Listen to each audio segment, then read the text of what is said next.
Hello and welcome to Viral News Headquarters. Please like and subscribe. Let's get to it. On January 10th, 2025, the city of Allentown, Pennsylvania woke up to a chilling report. Latasha Brown, a city employee, had found a noose hanging above her desk in City Hall. This discovery sent shockwaves through the community. Was this a sinister act of hate? The incident immediately raised concerns about racism and the safety of city employees. It was a stark reminder of America's troubled history with racial prejudice. The incident quickly gained national attention. People were outraged and scared. The symbolism of the noose, a horrific symbol of lynching and racial terror, was impossible to ignore. The city held its breath, waiting for answers. Was this a targeted attack or something else entirely? The initial reaction was one of fear and anger. The incident sparked protests and calls for justice. Community leaders called for unity and understanding. Everyone wanted answers. The pressure was on the Allentown Police Department to conduct a thorough investigation and get to the bottom of this disturbing incident. The incident hit a nerve across the country. It was a stark reminder of the very real presence of racism in modern America. It forced people to confront uncomfortable truths about prejudice and discrimination. This incident was not just about a noose, it was about the deep-seated fear and insecurity that many minorities feel in their daily lives.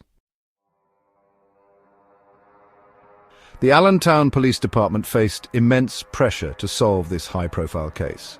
They knew the eyes of the nation were upon them. It was crucial to conduct a meticulous investigation, leaving no stone unturned. The reputation of the city and the trust in its law enforcement were at stake. Detectives immediately launched a comprehensive investigation. They meticulously reviewed surveillance footage from the third floor of City Hall, where Brown's desk was located. The footage covered the period between Brown's departure on January 9th and her arrival on January 10th. They hoped to find any suspicious activity that could lead them to the perpetrator. The investigation also involved interviewing all employees who had access to the third floor. Detectives meticulously questioned each individual, hoping to uncover any potential grudges, conflicts, or suspicious behavior. All employees, except Latasha Brown, willingly submitted to DNA testing to aid the investigation. This became a crucial turning point in the case. Weeks went by, and the investigation continued. The police were determined to get to the bottom of the case. The lack of any other suspects or leads only intensified their focus on the evidence they had gathered. The DNA analysis became a focal point, holding the potential to either corroborate or dismantle the initial suspicions. The DNA analysis was carried out at the Pennsylvania State Police Crime Lab, a facility known for its meticulous work and accuracy. Forensic experts meticulously compared the DNA samples collected from the noose with those provided by the employees. The results of this analysis would prove to be the turning point of the entire investigation.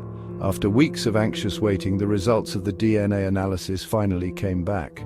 The results were conclusive. The DNA found on the noose matched Latasha Brown's DNA. No other DNA profiles were found on the noose, ruling out the involvement of any other individual. This shocking revelation completely changed the course of the investigation.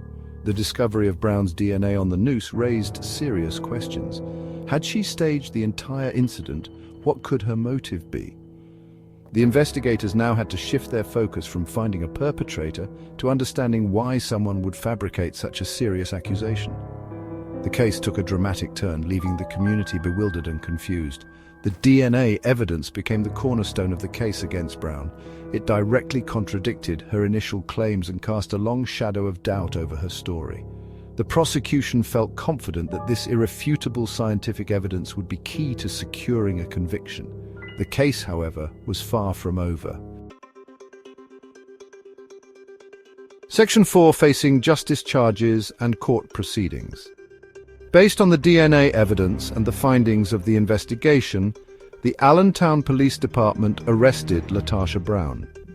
She was charged with tampering with or fabricating physical evidence and making false reports to law enforcement. These are serious charges that carry significant legal consequences. News of Brown's arrest sent shockwaves through Allentown. The community, initially united in their outrage, was now grappling with feelings of confusion and betrayal. Many struggled to comprehend why Brown would fabricate such a serious and emotionally charged incident. The case became a subject of intense debate and speculation. Despite the charges against her, as of March 24, 2025, Brown remains employed by the city of Allentown. Her future employment status remains uncertain. Allentown Police Chief Charles Roker declined to comment on her employment or any potential motives behind her actions, citing the ongoing legal proceedings. Brown's preliminary hearing is scheduled for April 22, 2025. This hearing will be a crucial step in the legal process, determining if there is enough evidence to proceed to trial. The outcome of this case will have significant implications, both for Latasha Brown and for the city of Allentown. Thank you for watching. See you next time.